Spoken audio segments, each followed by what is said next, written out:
बादशाह ज़ैद और उसके 4 वारिस।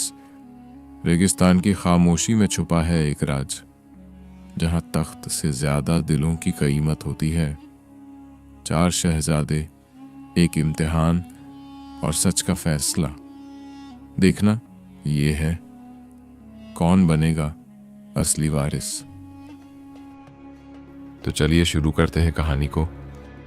रेगिस्तान की सुनहरी रेत के बीच खजूर के पेड़ों और ऊंचे मीनारों से सजी एक शानदार सल्तनत थी, नूर अल कमर।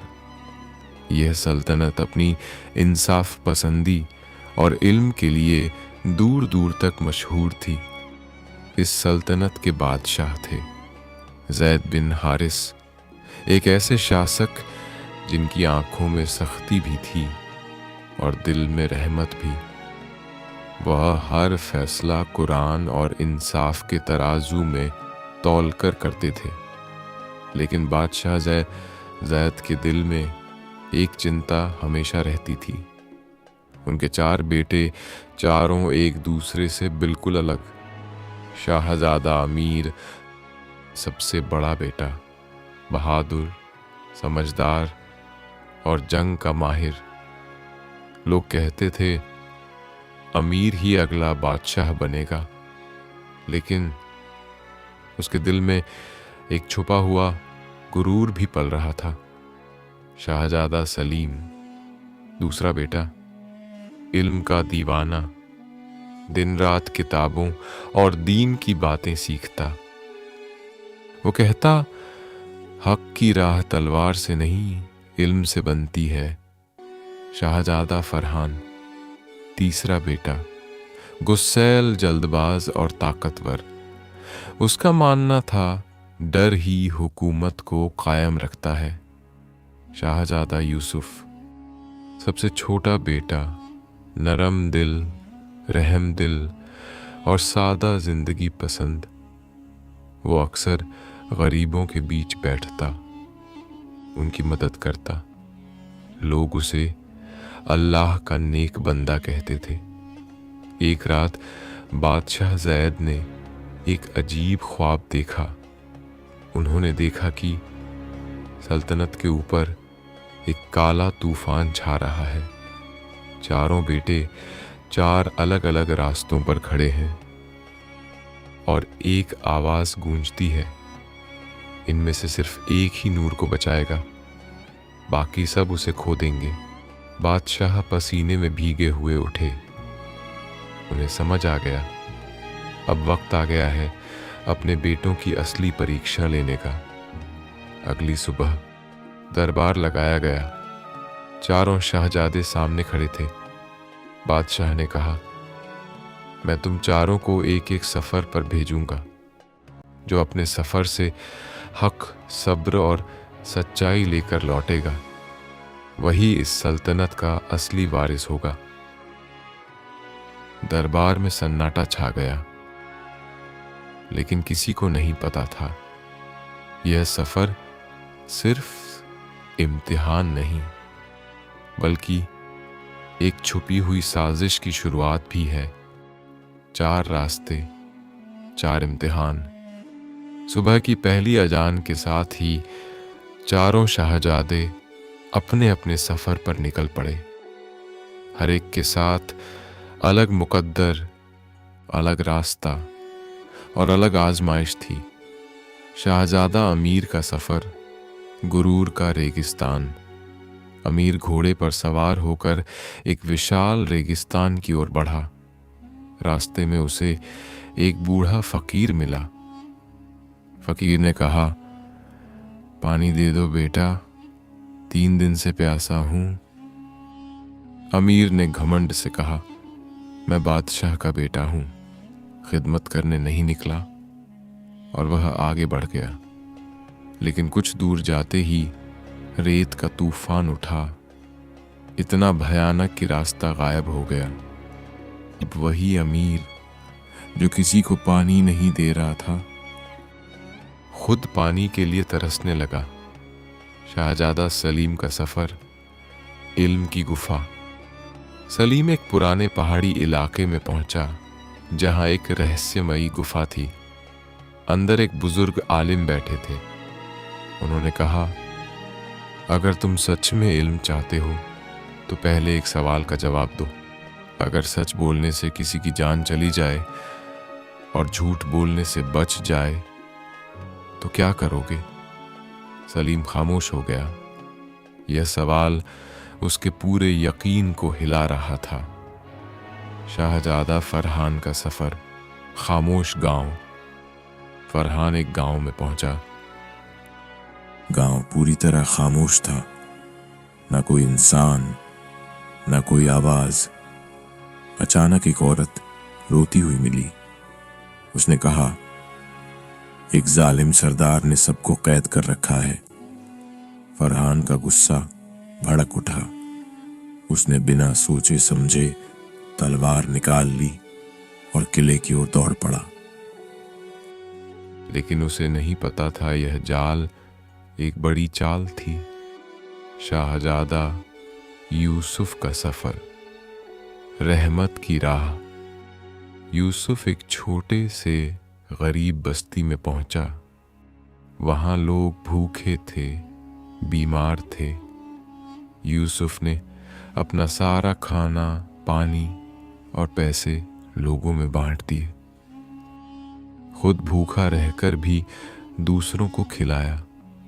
रात को जब वह थका हुआ सो रहा था, एक नूरानी शख्स उसके सामने आया और बोला, तुमने बिना सोचे मदद की, अब अल्लाह तुम्हें वह दिखाएगा जो किसी और को नहीं दिखता।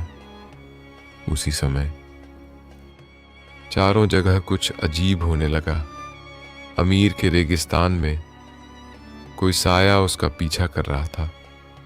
सलीम की गुफा में सवाल का जवाब बदलता जा रहा था।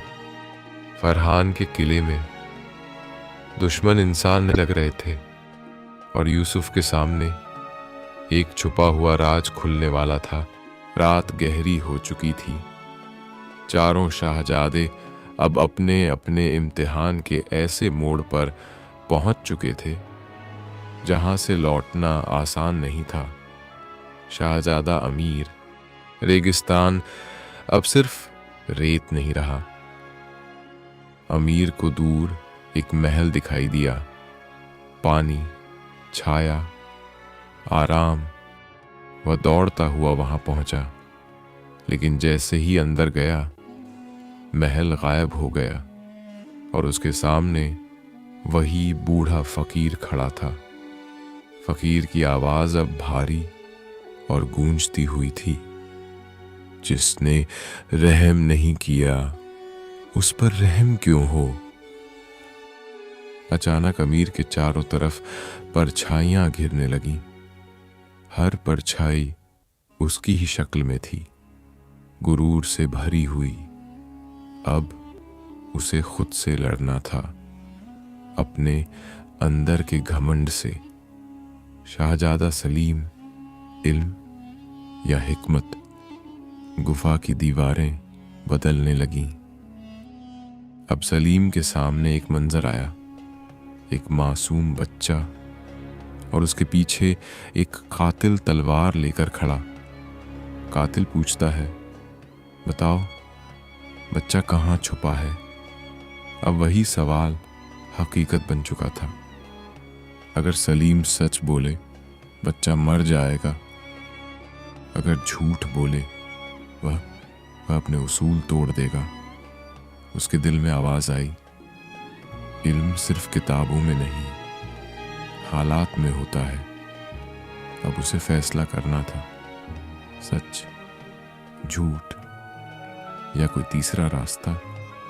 शाहजादा फरहान, गुस्से का जाल। फरहान किले में घुसा, लेकिन अंदर जो दुश्मन थे वो इंसान नहीं थे, वो साए थे जो हर वार के बाद और मजबूत हो जाते थे। फरहान जितना गुस्सा करता, दुश्मन उतने ही बढ़ते जाते। अचानक एक आवाज आई, ताकत गुस्से में नहीं, कंट्रोल में होती है। लेकिन फरहान सुन नहीं रहा था। अब सवाल यह था, क्या वह अपने गुस्से को काबू कर पाएगा या उसी में हार जाएगा। शाहजादा यूसुफ, नूर का राज। यूसुफ के सामने वह नूरानी शख्स फिर आया। उसने हाथ उठाया और अचानक यूसुफ के सामने एक छुपी हुई दुनिया खुल गई। एक पुराना खंडहर जिसके नीचे एक राज दबा था। आवाज आई, इस सल्तनत पर एक पुराना साया मंडरा रहा है जो चारों भाइयों को आपस में टकराना चाहता है।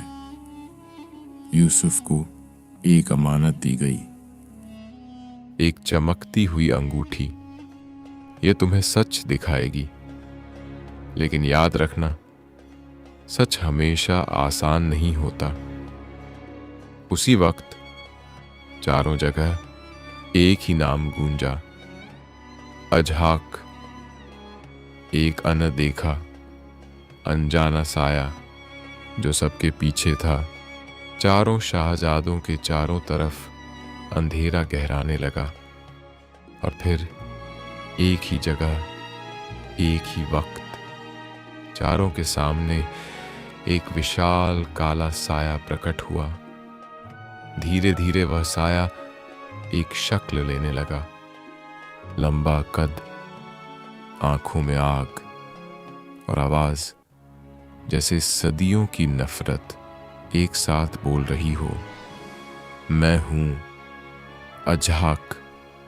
अजहाक कौन था? अजहाक कोई आम दुश्मन नहीं था। वह कभी इस सल्तनत का सबसे बड़ा वजीर, मंत्री था। सालों पहले जब बादशाह जैद ने इंसाफ के नाम पर उसे सजा दी क्योंकि उसने ताकत के लिए धोखा दिया था, उसे सल्तनत से निकाल दिया गया। लेकिन जाते जाते उसने कसम खाई थी, मैं इस सल्तनत को बाहर से नहीं, अंदर से तोड़ूंगा। उसकी असली ताकत अजहाक तलवार से नहीं लड़ता, वह इंसान के अंदर घुसकर उसे हराता है। अमीर के अंदर गुरूर बनकर, सलीम के अंदर शक बनकर, फरहान के अंदर गुस्सा बनकर और यूसुफ के सामने सबसे बड़ा सच बनकर। चारों का सामना। अजहाक हंसा, तुम चारों खुद को वारिस समझते हो? तुम चारों तो मेरी बनाई हुई कमजोरी हो। फिर उसने एक एक करके वार किया। अमीर से, तू खुद को सबसे बेहतर समझता है, लेकिन तू अपने अहंकार का गुलाम है। अमीर की आंखों में शक और गुस्सा भरने लगा। सलीम से, तेरा इल्म तुझे बचा नहीं सकता, क्योंकि हर सच के पीछे एक और सच होता है। सलीम का यकीन डगमगाने लगा। फरहान से, तू ताकतवर है, लेकिन बिना दिमाग की तलवार सिर्फ तबाही लाती है। फरहान और ज्यादा भड़क गया। यूसुफ से, अजहाक थोड़ी देर चुप रहा, फिर बोला, तू सबसे खतरनाक है क्योंकि तू सच देख सकता है, लेकिन क्या तू अपने ही भाइयों के खिलाफ खड़ा हो पाएगा? अजहाक की असली चाल। अचानक जमीन फटी, चारों भाई अलग अलग खड़े हो गए और हर एक को बाकी 3 दुश्मन दिखने लगे। अब हर एक को लग रहा था बाकी 3 ही असली गद्दार हैं। अजहाक चिल्लाया, लड़ो, एक दूसरे को खत्म कर दो और साबित कर दो कि इंसान अपने अंदर की बुराई से कभी नहीं जीत सकता। उसी वक्त यूसुफ की उंगली में पहनी हुई अंगूठी चमकी और उसे सच दिखने लगा। लेकिन बाकी 3 अब लड़ाई के लिए तैयार थे।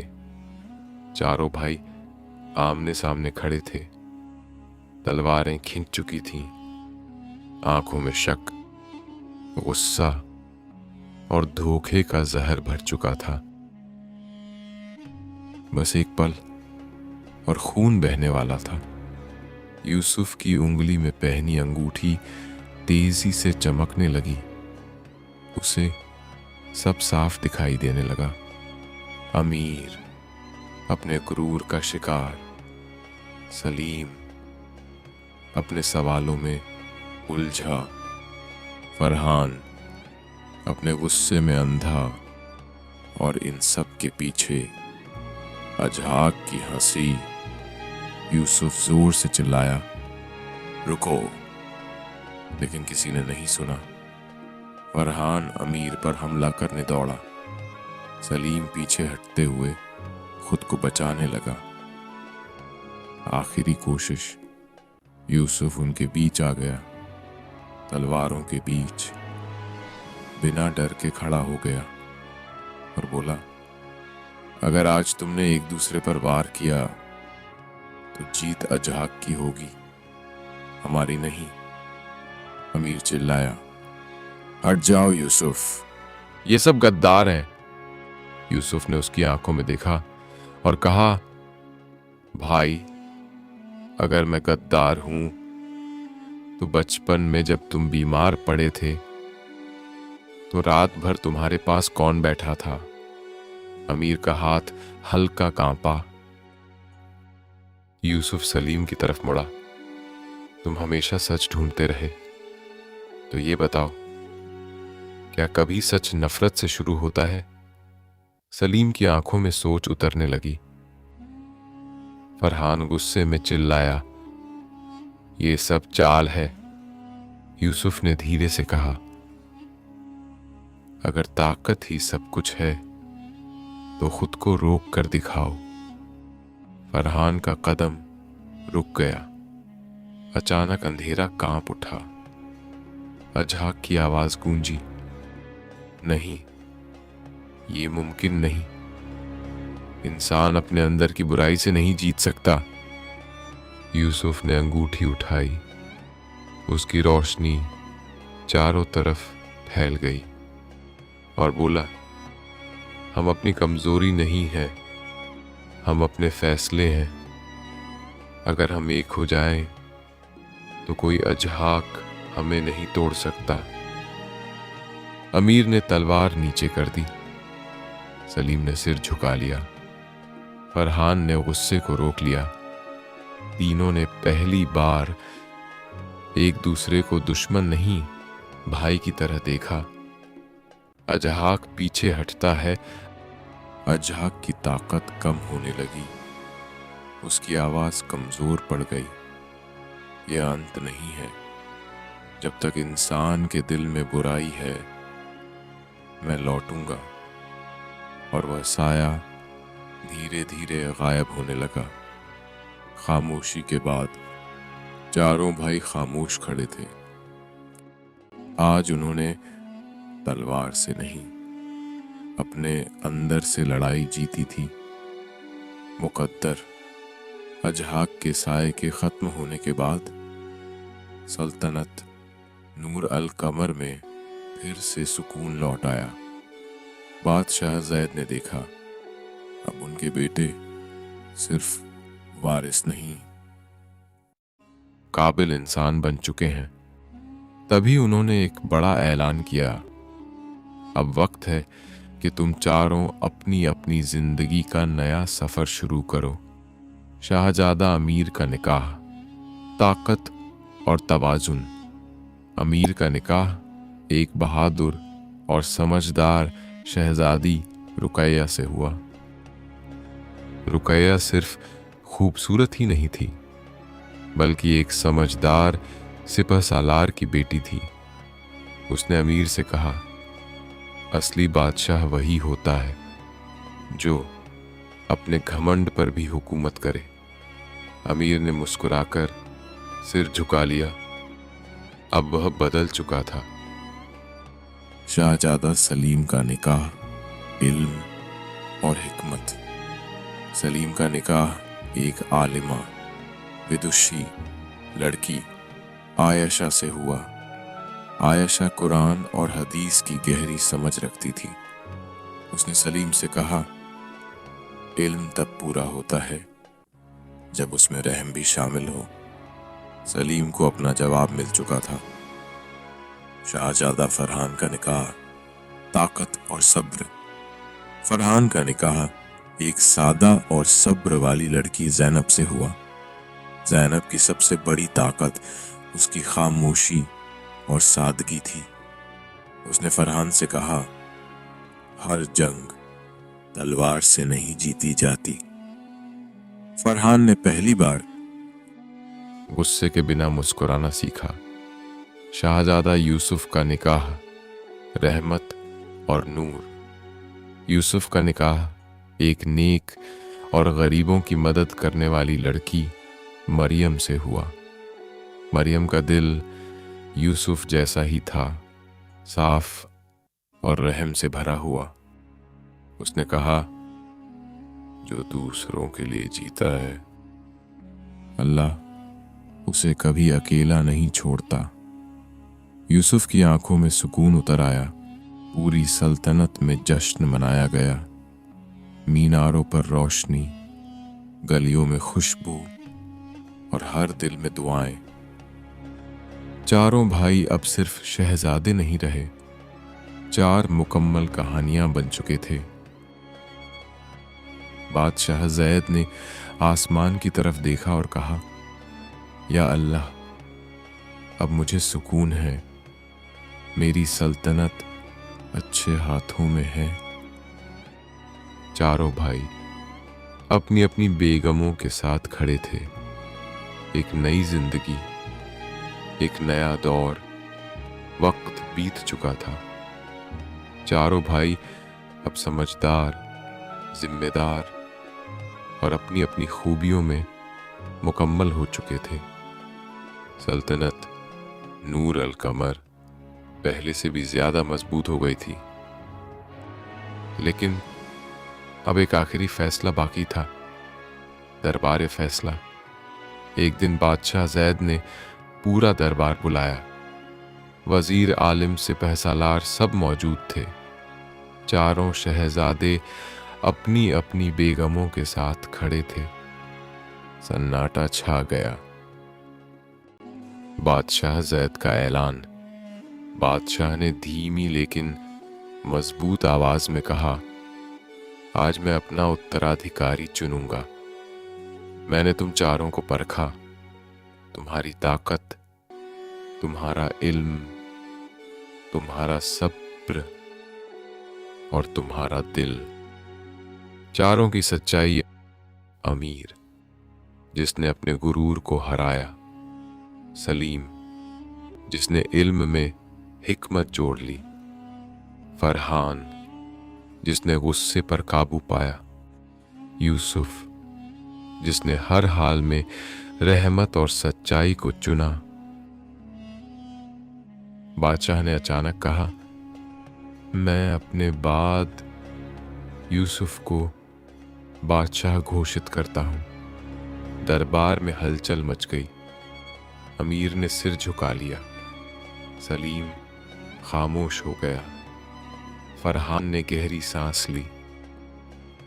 एक पल के लिए जैसे दिल टूट गया हो। यूसुफ का जवाब। यूसुफ आगे बढ़ा। उसकी आंखों में आंसू थे और उसने कहा, अब्बा जान, अगर मैं बादशाह बना तो मैं अकेला नहीं बनूंगा। यह सल्तनत हम चारों की है और हम चारों मिलकर इसे संभालेंगे। यूसुफ ने अपने तीनों भाइयों का हाथ पकड़ लिया और कहा, अगर मैं रहमत हूं तो अमीर मेरी ताकत है, सलीम मेरी अक्ल है और फरहान मेरी हिफाजत। असली फैसला। बादशाह जैद की आंखों में खुशी के आंसू आ गए। उन्होंने कहा, आज मुझे यकीन हो गया, मैंने सही वारिस चुना है। नई हुकूमत। यूसुफ बादशाह बना, लेकिन उसने अपने तीनों भाइयों को अपने साथ बराबरी से रखा। अमीर, फौज का सरदार, सलीम, इल्म और इंसाफ का निगहबान, फरहान, सल्तनत की हिफाजत का जिम्मेदार, और चारों की बेगमें इस सल्तनत की असली ताकत बन गई। इंसान की असली जीत दूसरों को हराने में नहीं, बल्कि खुद को सुधारने में होती है। और जो दिलों को जोड़ ले, वही असली बादशाह होता है।